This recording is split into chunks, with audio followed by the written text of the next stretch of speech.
The United States Navy moving several U.S. ships away from the damaged Japanese nuclear reactor, in fact, after they detected the radiation on the 17 crew members James mentioned. A spokesman for the Navy says the personnel aboard 3 helicopters flew through a radioactive plume from a damaged nuclear power plant here in Japan.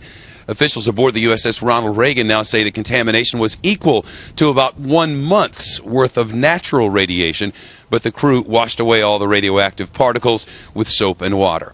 Let's go to the phone now, and the deputy spokesman for the United States Navy's 7th Fleet, Lieutenant Anthony Falvo, is aboard the USS Blue Ridge in the Pacific Ocean off the coast from us here. Lieutenant, thank you. Tell us the situation there, if you could, and how the United States is working to help. Jeff, you bet. It was a very busy day for the U.S. Navy today. Reagan Strike Group helos conducted search and rescue missions along the coast of Onagawa, delivering some 900 pounds of relief cargo to the Japanese ship Hyuga. Other air operations today included 10 helicopters from NAF at Tsugi and Ronald Reagan conducting surveys of the at-sea field.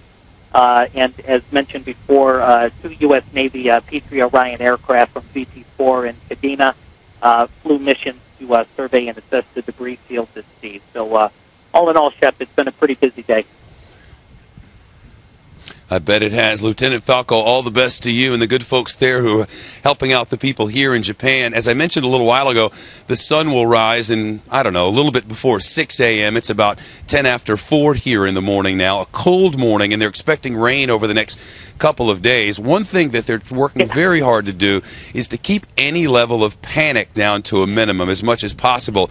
Here in Tokyo, what you notice more than anything else is the lack of power. They've asked people to voluntarily cut back on energy usage, something that has worked extraordinarily well, according to officials here. As a result, they've not had to do rolling blackouts. In fact, in the heart of the financial district here in Tokyo, they will not have any at all, and the hope is that it remains that way as rolling blackouts are planned through the next 6 weeks.